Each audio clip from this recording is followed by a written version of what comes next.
अस्सलाम वालेकुम। आज की वीडियो के अंदर ये जो सारे सवालात हैं कनाडा की एप्लीकेशन के रिलेटेड हैं, जो भी लोग हमसे कांटेक्ट करते हैं उनके ये क्यूरीज होती हैं, तो हमने कहा एक वीडियो बना दी जाए ताकि आप लोगों के जो सवालात हैं वो हम एक ही वीडियो के अंदर कवर कर सके। तो अगर आप हमारे चैनल के ऊपर नए हैं तो इसको सब्सक्राइब कर दें ताकि हर आने वाली अपडेटेड इंफॉर्मेशन आप तक पहुंच सके। तो स्टार्ट करते हैं। जो पहला सवाल लोगों का पूछा जाता है कि मैंने कनाडा का वीजा अप्लाई करना है तो मुझे डॉक्यूमेंट्स बता दें कि क्या क्या रिक्वायर्ड है। हम एक जो फर्स्ट टाइम जो कनाडा का वीजा अप्लाई कर रहे हैं और जो कैन प्लस कैटेगरी के थ्रू अप्लाई कर रहे हैं, दोनों के डॉक्यूमेंट्स के हवाले से वन बाय वन चीजें हम डिस्कस करेंगे। तो सबसे पहले आपको अपना जो पासपोर्ट है वो स्कैन में चाहिए होता है। जितने भी उसके अंदर एंट्री और एग्जिट की स्टैम्प्स हैं, जो वीजाज हैं, वो अपने अपने करंट और प्रीवियस पासपोर्ट्स अपने स्कैन में प्रोवाइड करने होते हैं। इसके अलावा आपके आईडी कार्ड स्कैन में चाहिए, आपका एफआरसी चाहिए आपके सिबलिंग्स के साथ। इसी तरीके से अगर आप मैरिड हैं तो अपनी वाइफ और अपने बच्चों के साथ एफआरसी देना आपने।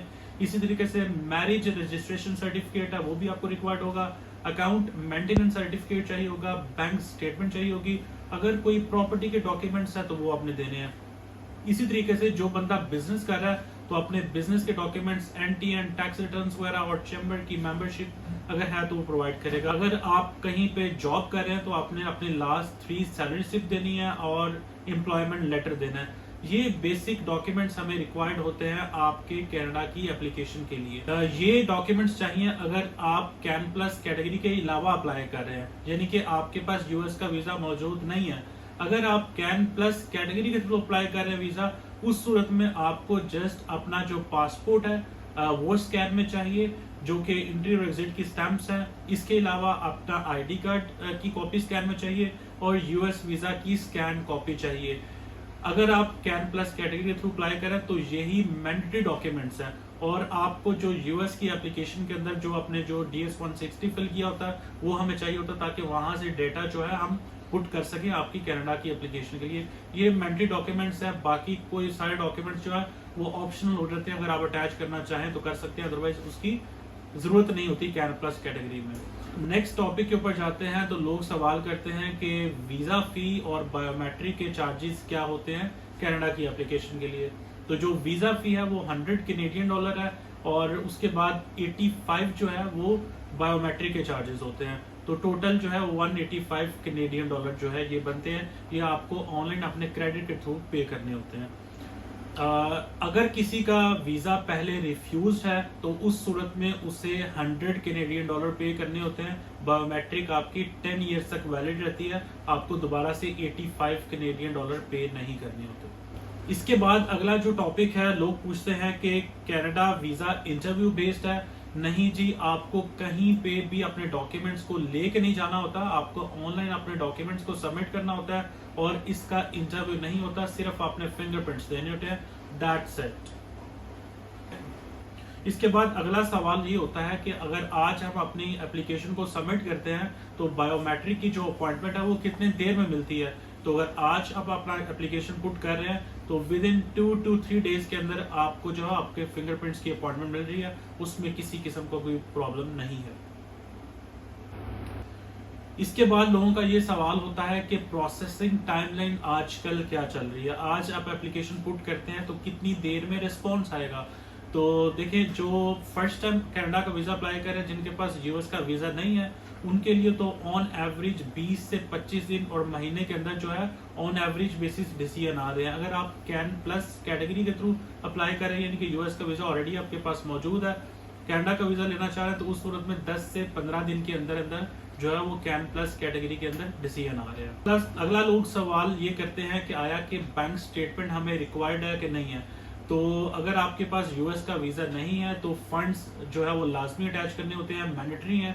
आपको कम से कम 25 से 30 लाख की जो क्लोजिंग स्टेटमेंट है वो आपने अपलोड करनी है। अगर आपके पास यूएस का वीजा लगा हुआ है तो फिर ऑप्शनल है, फिर बैंक स्टेटमेंट की जरूरत नहीं होती है। इसके बाद लोग सवाल करते हैं आया कि हमें इंडिविजुअल अप्लाई करना चाहिए या फैमिली के साथ अप्लाई करना चाहिए। तो ये टोटली आपकी सिनेरियो के ऊपर डिपेंड करता है। आप अपने केस को डिस्कस कीजिएगा, हमें फ्री ऑफ कॉस्ट हमारे ऑफिस विजिट करें, हम फ्री में इवेलुएट करते हैं, उसके बाद आपको मशवरा देते हैं आया कि आपको इंडिविजुअल पुट करना चाहिए केस या फैमिली के साथ करना चाहिए। इसके बाद लोग सवाल करते हैं आया कि सक्सेस रेट कैसा चल रहा है कनाडा का। तो देखिए जैसे कि इतना बुरा रेशो था 2023 में और 2024 में, क्योंकि ऑटो रिफ्यूजल्स आ रहे थे, अभी वो काम खत्म हो चुका है। अभी इनकी वीजा रेशो बहुत अच्छी है। इवन कि आपके पास यूएस का वीजा नहीं भी है तो भी वीजा ग्रांट हो रहे हैं। अगर आपका यूएस का वीजा लगा हुआ है तो फिर तो आपको 100% वीजा ग्रांट हो जाता है। इसके बाद लोगों का ये सवाल होता है कि ऑटो रिफ्यूजल आया कि स्टिल कंटिन्यूड है या थोड़ी सी सिचुएशन बेहतर है। जैसे कि मैंने पहले भी बताया कि अभी जो है वो उन्होंने अपना जो सिस्टम है थोड़ा सा स्ट्रीमलाइन किया है। अभी जो जैसे कि पहले ये होता था कि आज एप्लीकेशन पुट किया कल रिफ्यूजल आ जाता है, यानी कि वो सिस्टम जनरेटेड रिफ्यूजल आ जाते थे। अब ऐसा काम नहीं है। अभी आपकी जो एप्लीकेशन है मेरिट के ऊपर डिसाइड होती है और काफी अच्छा वीजा रेशो चल रहा है अभी। इसके बाद लोग सवाल करते हैं आया कि जो रिफ्यूजल केस है क्या वो कन्वर्ट हो जाता है अप्रूवल में। तो बिल्कुल हो जाता है। हमने बेतहाशा ऐसे केसेस किए हैं जिनके रिफ्यूजल थे, दो तीन दफा उनके रिफ्यूजल थे। और जैसे कि आपने देखा होगा 2023 और 2024 में ऑटो रिफ्यूजल्स आए हैं, उसकी बेस के ऊपर हमने दोबारा से उनकी एप्लीकेशन की और अल्हम्दुलिल्लाह उनके वीजा ग्रांट हो गए हैं। तो अच्छी वीजा रेशो है और रिफ्यूजल भी कन्वर्ट हो जाता है। आपकी हर एप्लीकेशन अपने मेरिट के ऊपर जो है उसका डिसीजन होता है। इसके बाद लोग सवाल करते हैं आया कि हमारे पास इनविटेशन या स्पॉन्सर नहीं है तो क्या करें। देखिए इनविटेशन एक सेपरेट चीज है, स्पॉन्सर एक सेपरेट चीज है। अगर आपका कोई दोस्त, आपका कोई रिलेटिव वहां पे कनाडा में मौजूद है, आपको इनविटेशन लेटर दे सकता है तो बिल्कुल आप इनविटेशन लेटर के ऊपर आप अप्लाई कर सकते हैं। अगर आपका फंड्स यानी कि आपका खर्चा, आपके पास बैंक स्टेटमेंट नहीं है तो आपका खर्चा भी कोई और उठा सकता है, चाहे पाकिस्तान में है या कनाडा में है। अगर खर्चा वो उठा रहा है तो उसको उससे आपको स्पॉन्सर लेटर भी रिक्वायर्ड होगा।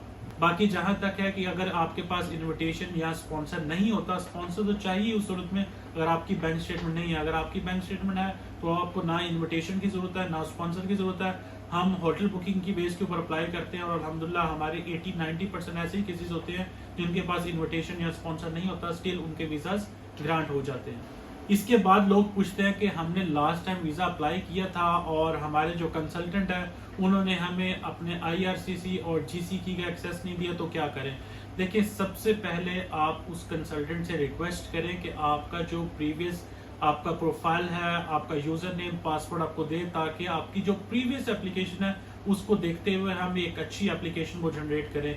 इन केस वो लॉस्ट हो गया, वो नहीं मिल पाएगी तो ऑब्वियसली जो करंट आपकी जो सिनेरियो होंगे आप हमें बताएंगे, उसके अकॉर्डिंगली आपकी अच्छी एप्लीकेशन पुट करने की कोशिश करेंगे। लेकिन कोशिश किया करें जिससे भी वीजा अप्लाई किया करें उससे यूजर नेम पासवर्ड लाजमी लें अपनी आईडी, ताकि फ्यूचर में आपके लिए वो मसला ना बने। अच्छा, अगला है कि अगर आपका वीजा रिफ्यूज्ड है तो आपको दोबारा से बायोमेट्रिक नहीं देने होते। आपके जो बायोमेट्रिक है वो 10 साल तक वैलिड रहते हैं। आप एनी टाइम उनको यूज कर सकते हैं। आपको सिर्फ वीजा फी 100 कैनेडियन डॉलर पे करनी होती है। अगर आप री अप्लाई कर रहे हो तो आपको दोबारा से बायोमेट्रिक के चार्जेस पे नहीं करने होते। इसके बाद लोगों का ये सवाल होता है आया कि आप GCK के थ्रू अप्लाई करेंगे या IRCC पोर्टल के थ्रू अप्लाई करेंगे।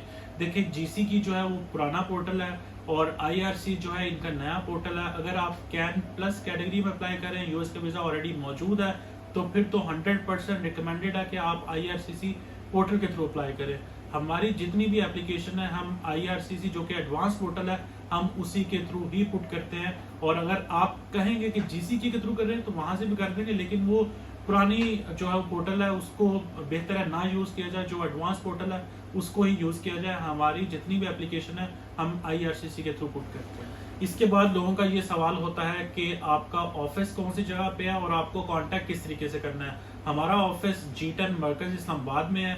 आप हमारे ऑफिस विजिट कर सकते हैं। अगर आप गूगल पे भी सर्च करते हैं ARC वीजा कंसल्टेंट्स तो वहां पे भी आपको लोकेशन मिल जाएगी। और कांटेक्ट किस तरीके से कर सकते हैं, आपको स्क्रीन के ऊपर नंबर भी शो हो रहा होगा, मैं बोल भी देता हूँ 0334 588 1608। आप इसके ऊपर कांटेक्ट कर सकते हैं, हमारी टीम आपको असिस्ट करेगी।